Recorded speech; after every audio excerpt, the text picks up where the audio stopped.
మీ ఎలాంటి వ్యాపార ప్రకటనలకైనా వెంటనే మా ఛానల్ సంప్రదించండి.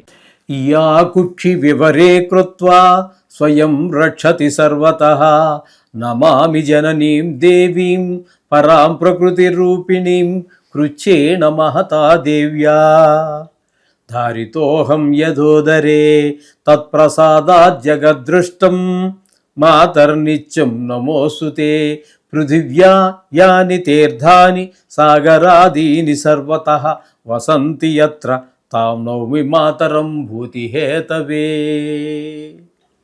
మాతృదేవో భవ పితృదేవో భవ. ఇప్పుడు మనము ఏప్రిల్ నెల 2026 సంవత్సరంలో ఈ ద్వాదశ రాశుల వారికి గోచార ఫలితాలు ఏ విధంగా ఉంటాయి అనేది మనం సశాస్త్రీయంగా తెలుసుకునేటటువంటి ప్రయత్నం చేద్దాం. మిథున రాశి వారికి ఏప్రిల్ నెల 2026 సంవత్సరంలో గోచార ఫలితాలు ఏ విధంగా ఉంటాయో సశాస్త్రీయమైన పద్ధతిలో మనం తెలుసుకునే ప్రయత్నం చేద్దాము. ముఖ్యంగా ఈ ఫలితాలు చెప్పుకునే ముందుగా ఒక్క విషయం మనం చెప్పుకోవాలి.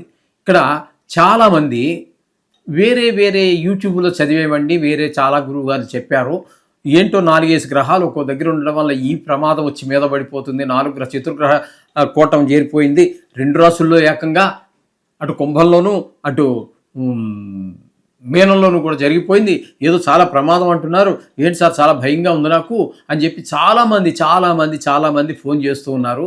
మీరు ఏమీ కంగారు పడకండి. ఇంచుమించుగా గోచార ఫలితాలు ఇదే విధంగా ఉంటాయి. ఎందుకంటే వీటి ఓర్బిట్లు చాలా అంటే కక్ష్య, ఇవి తిరిగేటటువంటి కక్ష్య అనేటటువంటిది రవికి బుధుడికి ఇంచుమించుగా 4 రోజులైతే, కుజుడికి శుక్రుడికి నెల 15 రోజులైతే, ఈ విధంగా చాలా దగ్గర కక్ష్యలు ఉంటాయి. కాబట్టి ఇంచుమించుగా గోచారంలో ఎప్పుడు ఈ 4 గ్రహాలు కలిసి కానీ రెండు రాశుల్లో కలిసి ఉండటం కానీ, ఒక రాశిలో కలిసి ఉండటం కానీ, మధ్యలో సంక్రమణలు మార్పు చెందుతుంటాయి. కాబట్టి ఆ విధంగా జరుగుతూనే ఉంటుంది. ఎవరు ఎన్ని చెప్పినా నేను శాస్త్ర ప్రమాణం చూపిస్తాను. మీరు ఎవరిదో దాని గురించి మనం మాట్లాడాల్సిన పని లేదు. మీకు ఖచ్చితంగా ఇది నమ్మండి. మీకు ఏమైనా డౌట్ ఉంటే శాస్త్రం గురించి చూపించడానికి కూడా ఛాలెంజ్. ఈ 4 గ్రహాలు ఏదో వచ్చి ఆకాశం విరిగిపోయి మన నెత్తిని పడిపోదు, ఈ భూమి బద్దలైపోదు. అది మేదిని జాతకానికి సంబంధించి కొన్ని ఉంటాయి. అది ఈ 4 గ్రహాలు కూడా కాదు, అవి కూడా ఇవి ఇంచుమించుగా ఇలాగే ఉంటాయండి. ఎన్ని సంవత్సరాలైనా ఇలాగే ఉంటాయి, ఎన్ని రాసులైనా కూడా ఇలాగే ఉంటాయి. ఇది ఖచ్చితంగా మీరు నమ్మాలి. మీకు కావాలంటే ఎవరన్నా కాస్త పరిజ్ఞానం ఉన్నాళ్ళు వస్తే నేను చూపిస్తాను, ప్రూఫ్ చూపిస్తాను. అర్థమైందండి? అందుచేత అవన్నీ చూసి మీరు భయపడవద్దు. ఈ శాస్త్రాలు ఉన్నది మిమ్మల్ని భయపెట్టడానికి కాదు. అలాగని చెప్పేసి లేనివేవో చెప్పేసి 1,00,000 వస్తాయి, కోట్లు వస్తాయి, స్త్రీ వస్తుంది, ఇలా లేనిపోనివన్నీ చెప్పి మిమ్మల్ని మభ్యపెట్టి మిమ్మల్ని భ్రష్టులు పట్టించడానికి కాదు, మిమ్మల్ని భయపడడానికి కాదు. దీనివల్ల జరిగేది జరుగుతుంది, జరగదు. ప్రభావం తగ్గించుకోవడానికి ఏం చేయాలి? ఒకవేళ ఏం లేదండి, అక్కడ గొయ్యి ఉంది, మనం చూసుకుని నడిస్తే ఆ గోతులో పడకుండా తప్పించుకెళ్తాం, చూడకుండా వెళ్తే గోతులో పడతాం, ఇంతే. అంతకు మించి దీని గురించి ఏదో ఆలోచించేసి బెంగెట్టేసుకుని ఇట్లాంటివి అవసరం లేదండి. మీరు ధైర్యంగా ఉండండి, నేను చెప్పింది చెయ్యండి, మీకు సకల శుభాలు కలుగుతాయి. ఇందులో ఏం కంగారు లేదు.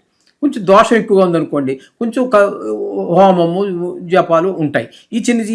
ఈ గోచారంలో అయితే అవి కూడా ఉండవు. దీనివల్ల ఏవో యోగాలను కూడా చెప్తున్నారు, కానీ గోచారంలో ఏ యోగాలు వర్తించవు.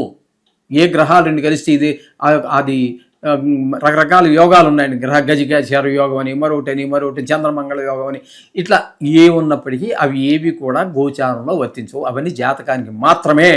అంత ఖచ్చితంగా చెప్తున్నాను. నేను చదివినంత వరకు, నా పరిజ్ఞానం సహకరించిన మేరకు దాన్ని చూపించడానికి కూడా నేను సిద్ధంగా ఉన్నాను. ఓకే, ఇప్పుడు ఇకపోతే ఈ మిథున రాశి వారికి జన్మంలోనే గురువు యొక్క సంచారం జన్మంలో శుభ ఫలితములు ఇవ్వజాలదు.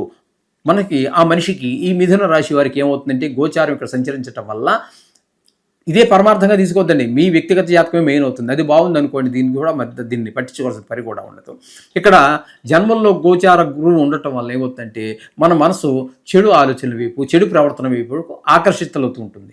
ఇకపోతే వీరికి తృతీయంలో కేతు, ఈ తృతీయంలో కేతు అనేటటువంటిది చాలా సహకారం అందిస్తూ ఉంటుంది.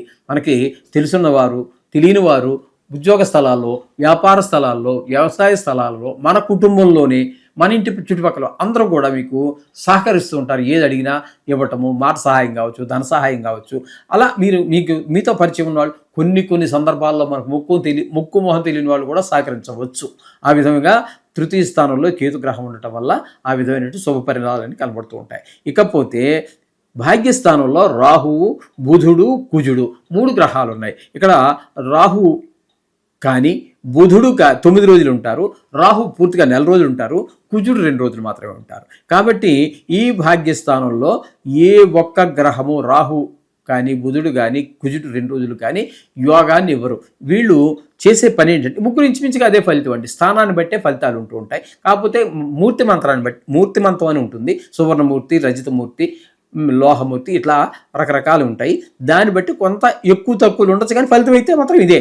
అది దాని సైజు పెరగటమా తగ్గటం అనేది మూర్తిమంతం మీద ఆధారపడి ఉంటుంది. కానీ ఈ భాగ్యస్థానంలో ఉన్నటువంటి రాహువు కానీ బుధుడు కానీ కుజుడు 2 రోజులు ఉన్నా కానీ వీళ్ళు చేసేదంతా కూడా ఇక గుళ్ళకి గోపురాలకి వెళ్ళాలనుకున్నా వెళ్ళలేని పరిస్థితి. మీరు టికెట్ బుక్ చేయించుకున్న వ్యాపారం అంటే భగవంతుడి యొక్క అనుగ్రహం కూడా మనకి ఉండదు అని అర్థం, అంతకంటే ఏం లేదు.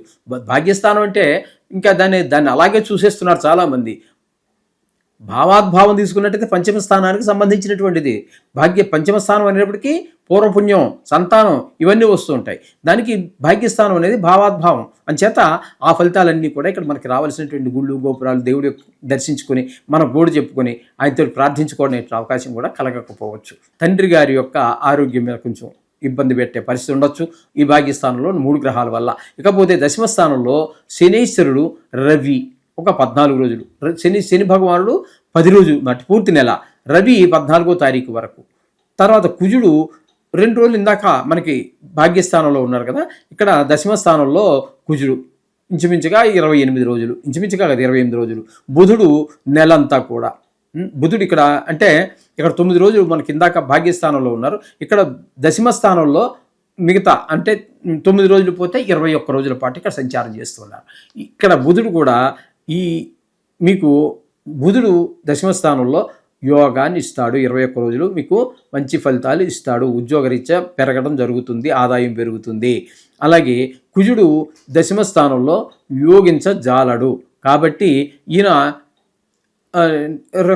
2 రోజులు మాత్రం వదిలేస్తే 28 రోజుల పాటు ఈయన ఇక్కడ ఉంటారు. ఈయన వెనక్కి లాగుతూ ఉంటారు. బుధుడు మిమ్మల్ని ముందుకు తోస్తే ఈయన వెనక్కి లాగుతూ ఉంటారు, ఉద్యోగరీత్యా వ్యాపార రీత్యా ఆ విధంగా. ఇక్కడ పోతే రవి దశమ స్థానంలో 14 రోజులు ఉంటున్నారు. తదుపరి ఆయన సంక్రమణం చెంది మేషంలోకి వస్తున్నారు. ఇక్కడ మళ్ళీ 15 రోజులు అంటే 15వ తారీఖు నుంచి నెలాఖరు 16 రోజుల పాటు ఈ 2 స్థానాల్లోనూ కూడా రవి యోగకారకుడు అవుతున్నారు. దశమ స్థానంలో ఉన్నప్పుడు ఉద్యోగ పరంగా చాలా మంచి మీకు ఎదుగుదల కనబడుతుంది, ఆదాయం పెరుగుతుంది. అలాగే ఏకాదశి స్థానంలో కూడా 16 రోజులు ఉంటున్నారు కాబట్టి అక్కడ కూడా అది లాభం. అది ఆర్థికపరమైనటువంటి ఇబ్బందులు ఏమీ ఉండవు. అలాగే ఏ పని మొదలెట్టినా పూర్తి చేయగలుగుతారు. అంటే రవి పూర్తిగా నెలంతా మీకు అనుకూలురే, బుధుడు మీకు అనుకూలురే అంటే ఇక్కడ మనకి దశమ స్థానంలో ఉన్నప్పుడు. అలాగే శని భగవానుడు దశమ స్థానంలో ఉన్నప్పుడు ఈయన వెనక్కి లాగుతాడు. అక్కడ కొన్ని వృత్తిపరమైన అడ్డంకులన్నీ కలిగిస్తూ ఉంటారు శని భగవానుడు. ఇకపోతే ఏకాదశ స్థానంలో రవి ఒక 15 రోజుల పాటు ఉన్నారు. ఇక్కడ శుక్రుడు కూడా 19వ తారీఖు వరకు ఉంటారు. ఇక్కడ ఈ ఏకాదశ స్థానంలో ఈ 2 కూడా రవి శుక్రులు 2 కూడా మీకు ధనానికి లోటు లేకుండా చూస్తారు. అంతా ఏ వ్యవహారం మొదలుపెట్టినా అందులో మీరు విజయం సాధిస్తారు. ఈ విధమైన ఫలితాలు రవి శుక్రుడు ఇస్తున్నారు ఏకాదశ స్థానంలో. అంటే రవి 15 రోజులే, ఈయన శుక్రుడు 19 రోజులు. తదుపరి ఈ శుక్రుడు 20వ తారీఖు నుంచి ఇక్కడ మీకు వ్యయస్థానంలో, శుక్రుడు వ్యయస్థానంలో కూడా శుభ ఫలితాలు ఇచ్చేటటువంటి గోచార రీత్యా ఒక్క శుభుడు మాత్రమే.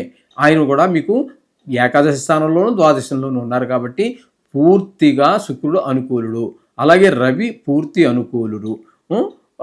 ఇక ఏకాదశ స్థానంలో అనుకోండి, బుధుడు కూడా మీకు 10వ స్థానంలో ఉన్నారు కాబట్టి ఆయన కూడా మీకు అనుకూలమైన ఫలితాలే ఇస్తూ ఉన్నారు. కాబట్టి ఈ రాశి వారికి కేతు అనుకూలంగా ఉన్నాడు. ఇన్ని గ్రహాలు, ఎక్కువ గ్రహాలు మీకు అనుకూలత కనిపిస్తూ ఉన్నది కాబట్టి ఈ రాశి వారికి ఏ విషయంలోనైనా ముందుకు వెళ్ళచ్చు ధైర్యంగా అనేటువంటి విషయాన్ని మీరు గుర్తించండి. ఏమైనప్పటికీ కూడా కొన్ని గ్రహాలు ప్రతికూలత ఉంటుంది. మీరు నవగ్రహాలని మర్చిపోకండి. మీకు అది భాగం, ఒక జీవితంలో ఒక భాగము, మీ పూజలో ఒక భాగము. మీ జీవితంలో మీరు భోజనం ఎలా చేస్తున్నారు, టిఫిన్ ఎలా చేస్తున్నారు, ఎలా పడుకుంటున్నారు, అట్లాగే ఒక్క 2 నిమిషాలు 3 నిమిషాలు కేటాయించండి. మీకు ఈ దోషాలు చాలా వరకు ఉపశమిస్తాయి. కొంతవరకు మీరు ఈ బాధ నుంచి బయటపడవచ్చు.